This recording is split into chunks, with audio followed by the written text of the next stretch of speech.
اس کی میں ایک مثال میں اکثر ایک حدیث پیش کرتا ہوں. حضرت ابو ہریرہ رضی اللہ تعالیٰ عنہ حدیث بیان کرتے ہیں کہ ہم کہیں بیٹھے ہوئے تھے, نبی صلی اللہ علیہ وسلم بھی تھے, محفل میں حضرت ابو بکر بھی تھے, محفل میں حضرت عمر بھی تھے, حضرت ابو ہریرہ بھی تھے. نبی صلی اللہ علیہ وسلم کہیں اٹھ کے گئے تو بہت دیر ہو گئی, واپس نہیں آئے. تو حضرت ابو ہریرہ کہتے ہیں ہمیں خوف ہوا کہ کہیں کوئی دشمن نے نقصان تو نہیں پہنچایا, آپ ہیں ہی نہیں. تو حضرت ابو ہریرہ ایک دم تلاش میں نکلے اور ایسی ایک بوکھلاہٹ کا شکار ہوئے نا.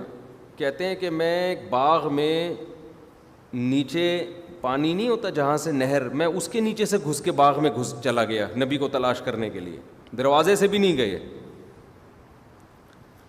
تو دیکھا رسول اللہ صلی اللہ علیہ وسلم وہاں بیٹھے ہوئے تھے. آپ نے پوچھا کیوں کیسے آئے؟ میں نے عرض کیا یا رسول اللہ مجھے خوف ہوا کہ آپ کو کوئی نقصان تو نہیں ہو گیا. تو نبی صلی اللہ علیہ وسلم نے فرمایا کہ اے ابو ہریرہ میری طرف سے لوگوں کو خوشخبری سنا دو کہ من قال لا الہ الا اللہ دخل الجنہ, جو شخص یہ کہتا ہے اللہ کے سوا کوئی عبادت کے لائق نہیں وہ جنت میں داخل ہوگا. اور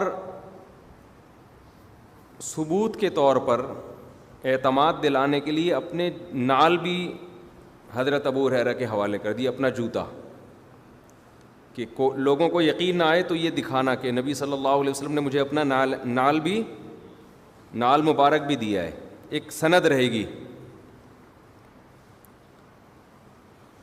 تو حضرت ابو ہریرہ کہتے ہیں میں باغ سے باہر نکلا, دوڑا دوڑا جا رہا ہوں بھائی لوگوں کو خوشخبری سناؤں گا. اول من لقینی عمر, سب سے پہلے میری ملاقات ہوئی عمر سے. حضرت عمر نے پوچھا کیا ہوا؟ میں نے کہا کہ نبی نے فرمایا جس نے کہا لا الہ الا اللہ وہ جنت میں داخل ہوگا, میں لوگوں کو یہ خوشخبری سنا رہا ہوں. حضرت ابو ہریرہ کہتے ہیں کہ عمر نے مجھے سینے پہ اتنی زور سے دھکا مارا کہ خررت علی استی, میں کولوں کے بل زمین پہ گرا. حضرت عمر نے سختی سے منع کر دیا, بالکل نہیں, ٹھیک ہے بالکل نہیں, نا نا نا آپ کو اس کی پرمیشن نہیں ہے. جو لوگ نیگیٹو سوچتے ہیں نا, جن کے دماغ میں بھوسا بھرا ہوا ہے, جیسے آج کل بہت سے یوٹیوبرز کے دماغ میں کیا بھرا ہوا ہے؟ بھوسا. ان کو ہر بزرگ کے ہر عالم کے کلام میں کیڑے نکالنے کا شوق.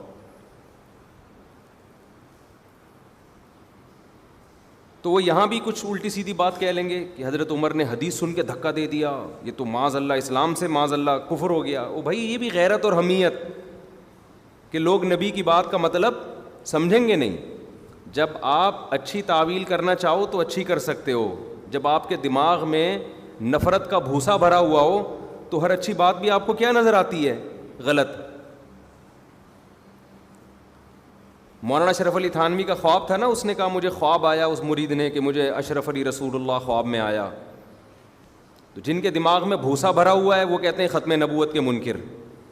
جو دماغ سے اچھا سوچتے ہیں انہوں نے کہا دیکھو انہوں نے اشرف علی تھانوی رحمۃ اللہ علیہ نے اس کی تعبیر کی, ایسی تعبیر کی جو شریعت کے مطابق, یہ نہیں کہا کہ واقعی میں اللہ کا رسول ہوں, بلکہ کہا کہ بھئی یہ اس کی یہ تعبیر ہو سکتی ہے کہ شاید میں متبع سنت ہوں, میں نبی کو فالو کرتا ہوں. یہ ایک اچھی تعبیر نکال لی.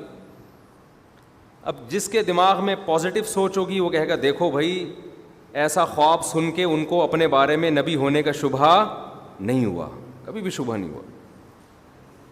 بعض لوگ کہتے ہیں وہ جاگتی حالت میں بھی کہا ہے, تو جاگتی حالت میں جو اس نے اٹھتے ہوئے کہا ہے نا وہ بھی غیر اختیاری ہے.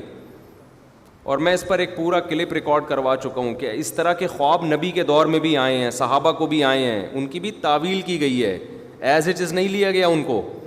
خوابوں کی دنیا الگ ہے, جاگتی حالت کی دنیا الگ ہے. لیکن دماغ میں کسی کے بھوسا بھرا ہوا ہو وہ کیڑے نکالنے کے علاوہ اس کو کچھ بھی نہیں آئے گا. تو اپنے دماغ کا علاج کرائے آدمی.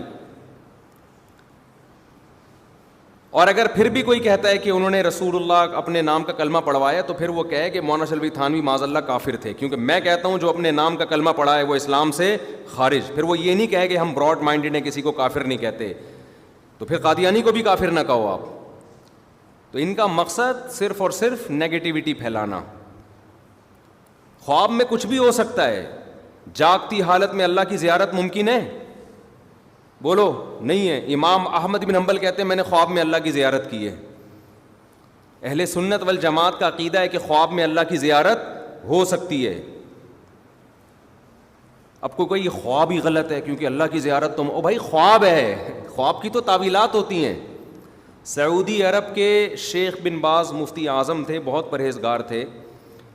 اس زمانے میں ہمارے ایک دوست حج کر کے آئے تو انہوں نے بتایا کہ وہاں ایک خواب بڑا مشہور ہے. ایک خاتون نے شیخ بن باز کو فون کر کے بتایا کہ میں نے ایک عالم کو دیکھا کہ بیت اللہ کا برہنہ طواف کر رہا ہے بغیر کپڑوں کے. اس خواب کی تعبیر بتائیں. شیخ بن باز نے کہا یہ اس کی علامت ہے کہ وہ جنتی ہیں. کوئی تعبیر ہوگی ان کے ذہن میں. اس عورت نے پھر کہا کہ وہ میں نے آپ کو دیکھا ہے, پہلے نام نہیں بتایا اس نے. تو بیچارے ایک ہفتے تک روتے رہے. دماغ میں بھوس بھرا ہوا ہو تو آپ کیا تعبیر نکالو گے؟ یہ گستاخ ہے, اولیاء کی گستاخ, علماء کو کہہ رہی ہے برہنہ طواف. بھائی خواب ہے, خواب کو حقیقت پر تھوڑی رکھا جاتا ہے, اس کی تو تعویلات ہوتی ہیں. اور اگر نیند سے بیدار ہوتے ہی کسی کی زبان سے ایسے کلمات نکلے, وہ بھی اس خواب کے اثرات کی وجہ سے, اس پہ بھی شریعت میں کوئی آبجیکشن نہیں ہے. ختم نبوت پہ جتنا علماء دیوبند نے کام کیا تمہارے باپ سوچ بھی نہیں سکتا, اس کا تمہارے تصور نہیں کر سکتے جتنا. یہ تو تھے ہی نہیں یہ لوگ جو اب علماء دیوبند پہ اعتراضات کر رہے ہیں. یہ تو اس دور میں سو رہے تھے, ان کو پتہ ہی نہیں تھا کیا ہو رہا ہے دنیا میں. ساری قربانیاں ختم نبوت کی حفاظت کے لیے ان علماء نے دی. آج انہی پہ کیچڑ اچھالا جا رہا ہے. چند ٹچے بیٹھ جاتے ہیں میڈیا پہ آ کے اور ان کا کام سوائے کیڑے نکالنے کے کچھ بھی نہیں ہے. تو اسی طرح حدیث پہ بھی لوگ طنز کرتے ہیں. حضرت عمر کے اس عمل پہ جو دماغ میں بھوسا بھرا ہوا ہوگا تو کیا کرے گا, وہ طنز کرے گا کہ دیکھو ابو ہریرہ حوالہ کس کا دے رہے ہیں؟ نبی کا. اور حضرت عمر بجائے اس کو لینے کے کیا کر رہے ہیں؟ دھکا. ہم تو کیونکہ حضرت عمر سے ہمیں محبت ہے, ہمیں پتہ ہے ان کی قربانیاں ہیں. کسی کے بھی بات کو لینے کے لیے, اس کا مطلب لینے کے لیے اس کی لائف کو بھی دیکھنا پڑتا ہے. یہی کام کوئی منافق کرتا جس کی زندگی نفاق سے بھری ہوئی ہوتی, ہم اس کے عمل کی اچھی تعویل نہیں کرتے. ہم کہتے ہیں وہ منافق کو حدیث سے نفرت تھی اس لیے کیا ہے. لیکن عمر یہی کام کرے گا تو ہم کہیں گے غیرت اور حمیت, یہ نبی سے محبت کی وجہ سے کیا ہے. تو کسی کے بات کے دو مطلب نکلتے ہو نا, تو اس کی لائف کو دیکھا جاتا ہے کہ پہلے کیا کرتا رہا ہے. توحید کا دفاع کرتا رہا ہے تو اس کی بات کو شرک پہ محمول نہیں کیا جائے گا. لوگ کہتے ہیں نا جب تمہارے اکابر یہ کام کریں تو اس کی صحیح تعویل کرتے ہو, دوسرا کرے تو غلط. بھائی دوسرا شرک کو پروموٹ کر رہا ہے ساری زندگی. ہم جب اس کی بات کی تعویل کرتے ہیں وہ خود اس تعویل پہ راضی نہیں ہے, وہ کہہ رہا ہے میرا مطلب ہی نہیں ہے یہ وہ راضی نہیں ہے اس پہ. تو تعویل ایسے شخص کی بات کی جائے گی کہ جس کی تعویل پر ہمارے پاس اس کی لائف میں ثبوت ہو. بہشتی زیور میں آپ اٹھا کے دیکھیں مولانا اشرف علی تھانوی نے جو عقیدے لکھے ہوئے ہیں, عقیدہ توحید کو جس طرح ڈیفائن کیا ہے, وہ عقیدے میں اہل سنت کے عقائد میں کوئی فرق نہیں ہے. سیم وہی ہے جو عربوں کا عقیدہ ہے, سیم وہی ہے جو اہل حدیث کا ہے, سیم وہی ہے جو پوری دنیا کے مسلمانوں کا ہے. جو عقائد انہوں نے ڈیفائن کیے ہیں, اور وہ تو پوری دنیا میں جہاں جہاں حنفی ہوتے ہیں پڑھائی جاتی ہے وہ.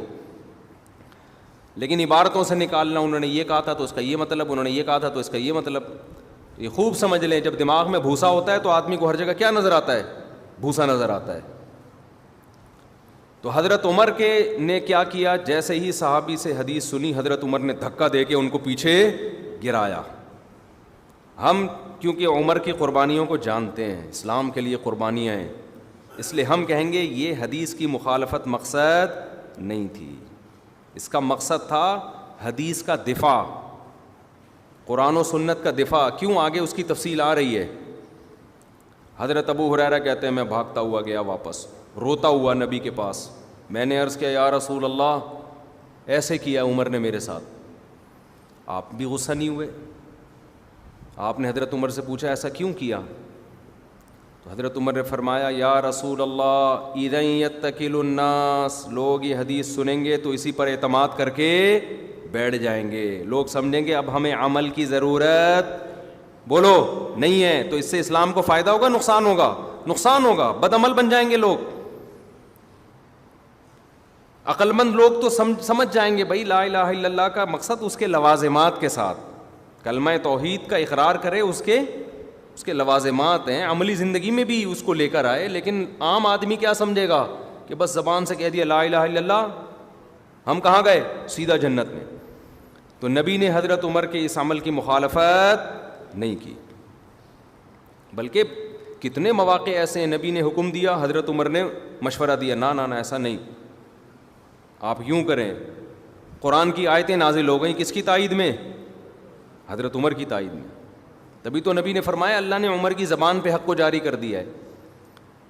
تو جیسے عمر کے ساتھ بعض لوگ کر رہے ہیں نا, ان کے اپنے دماغ میں بھوس ہے, ایسے ہی ائمہ اربعہ کے ساتھ بھی کر رہے ہوتے ہیں, محدثین کے ساتھ بھی کر رہے ہوتے ہیں. ایک حدیث ہے آپ کے سامنے آئی, آپ اس کا مطلب کچھ اور لے رہے ہو, ابو حنیفہ کچھ اور لے رہے ہیں, آپ کے دماغ میں چونکہ بھوسا بھرا ہوا ہے تو آپ سمجھ رہے ہو ابو حنیفہ حدیث کے مخالف ہیں. بھائی وہ کچھ اور, ان کی رائے کچھ اور ہے, اس حدیث کا مفہوم ان کی نظر میں کچھ اور ہے, اور ان کا علم آپ سے 20 گنا زیادہ ہے. تو علاج کس کا ضروری ہے؟ بھوسے کا, جو دماغ میں بھرا ہوا ہوتا ہے. جب انسان اچھے نیت سے سوچتا ہے تو اس کو لوگوں میں خوبیاں نظر آتی ہیں. ہاں ایسی خامی جس کی کوئی تعویل ہی ممکن نہ ہو, اس میں دفاع کرنا جائز بولو نہیں ہے. یہ اکابر پرستی ہے. پھر آپ کے کسی بزرگ نے ایسا کام کیا جس کا کوئی صحیح مطلب نہیں بنتا ہے, وہ 100% غلط ہے, تو اس کو غلطی کہا جائے گا. پھر اس بزرگ کو غلط کہا جائے گا کہ نہیں, اس کا اصول یہ ہے کہ خامیاں خوبیاں پلس مائنس کی جائیں گی. خامیاں خوبیاں کیا کی جائیں گی؟